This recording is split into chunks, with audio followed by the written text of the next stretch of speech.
आज हम एक ऐसी कहानी पर बात करेंगे जो पिछले कुछ दिनों से हर जगह चर्चा में है।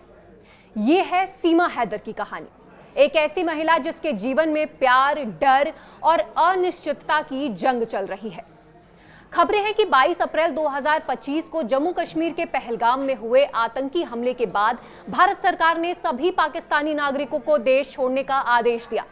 इस खबर से सीमा हैदर इतना डर गई कि वो रात भर रोती रही। आखिर क्या है ये पूरा मामला, चलिए समझते हैं। 22 अप्रैल 2025 को पहलगाम में आतंकियों ने 26 लोगों की जान ले ली, जिनमें ज्यादातर पर्यटक थे। इस हमले की जिम्मेदारी TRF ने ली, जो लश्कर-ए-तैयबा का एक हिस्सा है। भारत सरकार ने इसे पाकिस्तान से जुड़ा मानते हुए सख्त कदम उठाए। सरकार ने इंडस वाटर ट्रीटी को निलंबित कर दिया, अटारी वाघा बॉर्डर बंद कर दिया और सभी पाकिस्तानी नागरिकों के वीजा रद्द कर दिए। सरकार ने आदेश दिया कि सभी पाकिस्तानी नागरिक 27 अप्रैल तक भारत छोड़ दें और मेडिकल वीजा वाले 29 अप्रैल तक। इस खबर ने सीमा हैदर को डर के साए मिला दिया। खबरों के मुताबिक वो इस डर से रात भर रोती रहीं कि उन्हें अपने पति और बच्चों से अलग होकर पाकिस्तान वापस जाना पड़ेगा।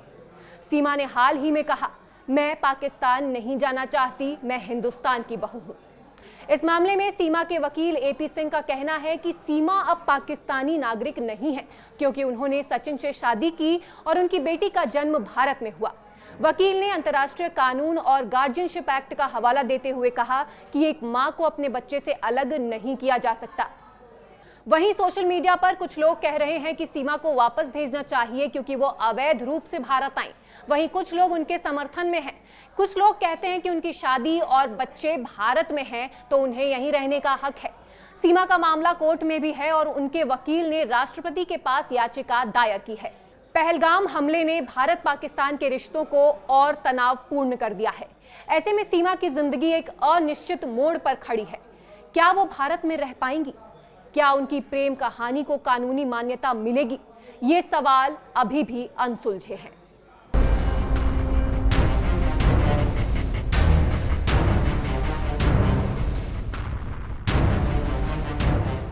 जिस तरह से पाकिस्तानी नागरिक भारत छोड़ रहे हैं, उससे सीमा हैदर भी टेंशन में है।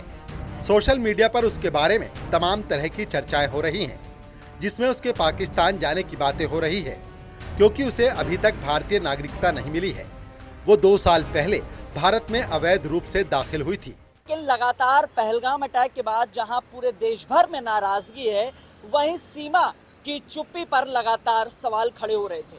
हालांकि घटना से 72 घंटे बाद अब सीमा ने अपनी चुप्पी तोड़ी है और प्रधानमंत्री नरेंद्र मोदी और उत्तर प्रदेश के CM योगी आदित्यनाथ से अपील की है कि उन्हें भारत में रहने दिया जाए। पहलगाम में कायराना आतंकी हमले के बाद भारत और पाकिस्तान के बीच तनाव बढ़ा हुआ है। इसका असर सीमा हैदर पर भी पड़ा है। सीमा काफी घबराई हुई है। पाकिस्तान जाने की बात पर उसकी पहली प्रतिक्रिया सामने आई है।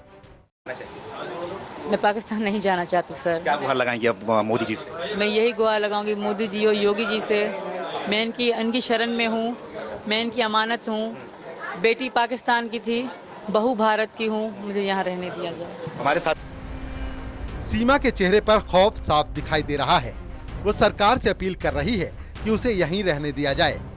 सीमा हैदर अपने 4 बच्चों के साथ पाकिस्तान से भारत आई थी। यहाँ आकर उसने अपने प्रेमी सचिन मीणा से शादी रचाई और अब उसके घर एक और बच्ची का जन्म हुआ है।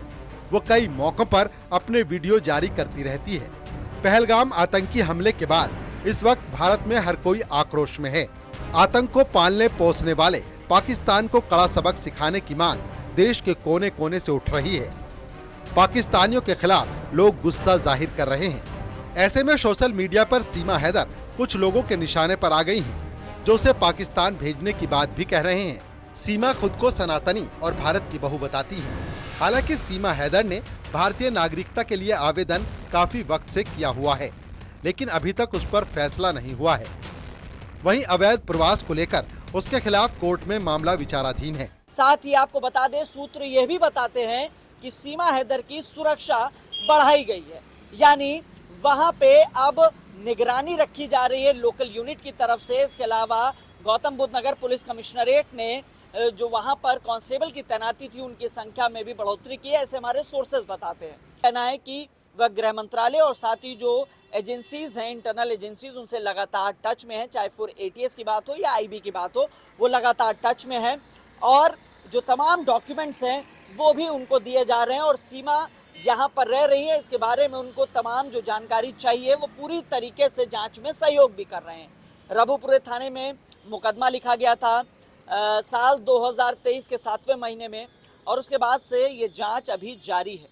सीमा पर क्या फैसला होगा, इस पर कुछ नहीं कहा जा सकता, लेकिन आतंकी हमले के बाद उसकी धड़कनें बढ़ी हुई जरूर हैं। ग्रेटर नोएडा से न्यूज़ 18 के लिए हिमांशु शुक्ला की रिपोर्ट।